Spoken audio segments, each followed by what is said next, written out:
Hello, my name is Celso. I'm from the Structural Dynamics and Acoustic System Laboratory at UPenn, and I'm here today to present our project, which is entitled Optical-Based Structural Health Monitoring of Truss Bridges. I hope you enjoy, and thank you for watching. So I'm going to start with a presentation outline. So initially, I will talk a little bit about the motivation for non-contact sensing and the phase-based motion extraction magnification, which is the tool that we're currently using. And then I'm going to talk about the experiments, starting with the laboratory scale experiment, real truss bridge test, and our future test plans. And finally, our conclusions. So starting with the motivation for non-contact sensing, why do we use cameras instead of traditional sensing techniques? The first thing that comes to mind is about the portability. If you want to monitor a truss bridge, for example, you probably have to use a dedicated system if you're using sensors just for this bridge. And you take a lot of time for installation of all the accelerometers that you're going to use. And also, you need many wires and a data acquisition system to get all this data. Even if you're using wireless solutions, such as wireless accelerometers, you also need to place them on the structure, and you also need the data acquisition system. While the camera, you can just place the camera at a good location, record your data, and then just process it. Another interesting point is that a camera can record a full field mode shape instead of a discrete mode shape with just a few points in the case of the accelerometers. Here we have an example of our lab truss bridge. So here we used LVDT sensor to get the data, and you can see that we need the sensor itself, wires, and the data acquisition systems. At the same time, we used a camera for this data acquisition, and for a camera, we just need a camera. So it's very portable. But how do we extract data from images, from frames, from videos? So starting the phase correlation and mode extraction, it's kind of difficult to understand in images and pixels. So I'm going to use first a time domain example, and then similarly we can use for images.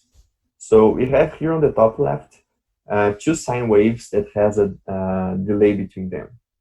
Applying the Fourier transform, we can get the spectrum with the natural frequency of these waves. Even though they have the same natural frequencies, the spectrum itself will be different from both of them. So then doing a cross-powered spectrum, which is correlation on how similar those signals are, we can get a new spectrum, as we can see here on the right. This spectrum is also on the frequency domain, so we can use the inverse process of the Fourier transform to get back a time domain signal. When we do that, we call all this process a convolution. We can locate the peak of the new signal. We can get a new signal, and then we can locate a peak of this new signal. So using this example, we can get half second for the sine wave. If we delay the first wave in half second, then we get exactly the second one, as you can see here in the image on the bottom. So similarly from what we did here, we can use as well for images. So here we have figure 1 and 2 in blue and red. So those figures have the same pattern on the vertical, but they have different pattern on the horizontal. So we can get and use the FFT on this horizontal pattern that they have of pixels and do exactly the same process. First using a Fourier transform, but instead of frequency domain, we have something 1 over pixels. Then we can do again the cross-powered spectrum, the inverse FFT, and then we can get that there is a difference of 51 pixels for each image. So if I push the first image in 51 pixels, they will be aligned. So now that we know that we can extract distance from two images, we can use that for videos. A video is basically many images took on a time domain series. So if you have, for example, here, a video recorded at 15 frames per second, and then we do all this process to extract the motion, we can get the different motions in time, and then applying again the Fourier transform, we can get this frequency value. That's the basic theory behind the phase-based motion extraction and magnification. So you have basically a video here. I of x and y is the location of the pixels, and t is the time, so for each frame. If you do a convolution with the Gabor wavelets, then we can get a 2D map, as we can see here, which the form of a amplitude of theta times an exponential of an angle phi of theta. And that angle depends on x, y, and t. This phi of u, v, and t, or x, y, and t, has the position information of the video. So with that, we can use, again, a Fourier transform to get the frequency response, and then we can amplify the motion, multiplying that by a factor beta in all the frequency spectrum, or just at a certain frequency that you want to see, for example, the first bending mode of our structure. Later, we can get a new phi with the magnifying displacement, and doing the backwards, you can get a new video with the motion magnified. Here we have an example of the phase-based motion extraction and magnification applied to a cantilever beam.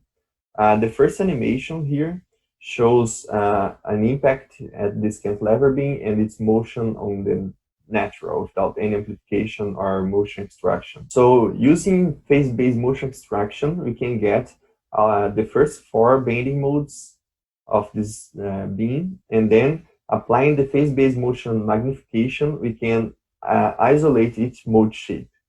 So here we can see from the left to right the first, second, third, and fourth mode shape at a certain frequency with the movement amplified. Then we wanted to use the phase-based motion magnification as a tool for damage identification.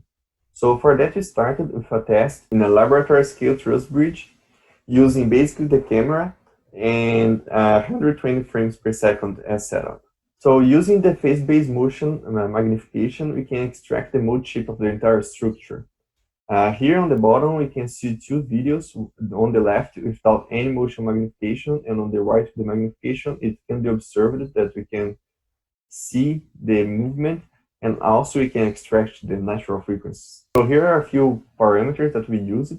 So we recorded 6 videos. So 2 of them were for the half bridge scenario, where one was with the load mass curve, as we could see on the previous slide, and another one with the constant excitation. We also did 2 different types of damage. One severe damage that was taking one of the parts of the bridge off and then measuring it. And the other one was just varying the cross material, so it would be a light damage. Then applying phase-based motion extraction to the healthy bridge, we could extract the first natural frequency of this bridge was around 8.37 hertz. Later, as I said, we did a few different severe damage cases. So in these scenarios, we took off a part of the bridge and then monitored that. So starting taking off the bottom member, then the middle member, and then the top member, and then observing what's going to happen to the bridge. So extracting this data, we could get this graph on the right, and we could observe a few things.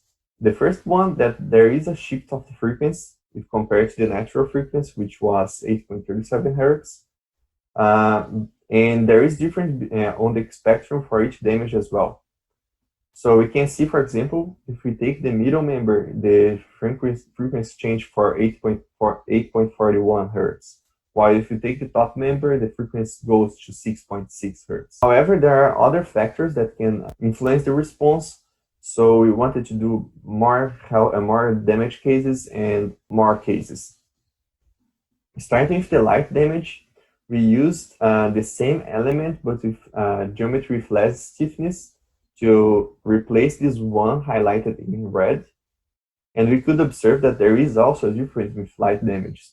So originally the natural frequency was 8.37 hertz, but with this light damage, it changed for 8.0203 hertz. However, we wanted to see how other parameters would affect this shift of frequency.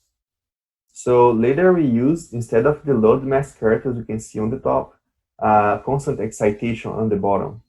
And we also could observe that there is a change in frequency between them.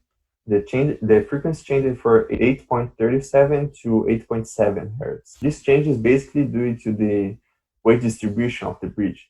So if you have a car or a bus, they have different weights, and this weight will interfere on the dynamics of the system. After that, we also wanted to do a real truss bridge test. So we did that in a working bridge close to the UMass campus. It's a bridge that currently having any kind, it's subject to ambient excitation such as traffic, wind, and score. And we can see here the location of this bridge. So here we wanted to see how challenging it would be to do a real test. So as you can see from this image, the filming location wasn't that good, so we couldn't get a perpendicular field of view of the bridge. We wanted to see if that would interfere on our results. So here we can see for this image the field of view that we had, and we wanted to see if even this field of view would give us a good result. So we selected those two regions to extract the motion, and we could see a few things. For example, we can get the first band mode shape at around 2.3 Hertz, and also we could get even other excitations with a 4 Hertz modulation starting on 8 Hertz and going to 30 Hertz. This 4 Hertz modulation can be caused by the wind or other nonlinear effects. So going back to this presentation outline, we also have a future test plan scheduled for the end of this month, and then there's just the conclusions. So for this future test plan, there is a project in Maine that is being led by UMass Lowell. That is an installation of a new composite bridge, and the installation and testing will occur on late August. So a few of the information that we have is just that the span of the bridge is around 25 meters, and that we have a place that's also subject to vibration as an observation point. So as you can see here on this image, there is a temporary bridge for pedestrians installed here, and that will be the place that we're going to use for filming. On this drawing on the right, we can see the place that we're going to use the camera and the field of view. As you can see, this one is a much better place than the previous one because we can get a perpendicular view, so we can extract the motion and the mode shapes more easily. So one of the considerations for this test is about our field of view. So we know that the length of the bridge is around 25 meters and that our camera has a horizontal field of view of 1.56, which means that for getting a 25 meters of span, we need to be at least at 60 meters far from the bridge. Also, that our slow motion can record at 920 pixels on the horizontal and 1080 on the vertical, which gives us a spatial resolution of around 30 millimeters per pixels at this distance. This basically means that we can extract motions of the order of 1 or 2 millimeters at this bridge. We're also considering the distortion of the lens.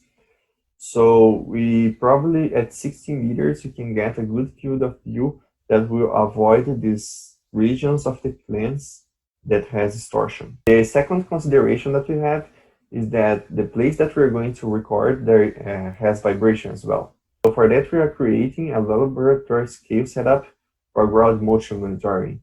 Basically, we need a precise and portable data acquisition system with a sensor. So for that, we are developing a data acquisition system using Raspberry Pi 4, which can be battery powered, so can be used as a portable system. And using two accelerometers, you can get redundant results. And we choose to use this ADXL345 accelerometers because it has 3000 Hertz of maximum data rate, which is above what we need, and has a good sensitivity as well, using having 256 least sensitive bit per G. So as conclusions, camera-based sensing technique has a good accuracy compared to traditional sensing techniques. We can actually extract the natural frequency and a full field mode shape that can be used. Also, the frequency domain analysis has promising capability for detecting structural changes. However, it might be very sensitive to another environmental and operational variations if we're using just the frequency. So we could see that the frequency change due to damage, but also change due to the input that we're using, for example, wind or car or trucks. For the future work, We are currently researching a way to align both mode shape and frequency shift to generate an even better prediction model. So for that, we wanted to maybe identify where the damage is based on the change of mode shape and frequency. So I would like to thank for the Transportation Infrastructure Durability Center at UMine for funding this research. I would also like to thank to my advisor, Professor Junal, and to my colleagues on the Structural Dynamics and Acoustic System Laboratory. Thank you.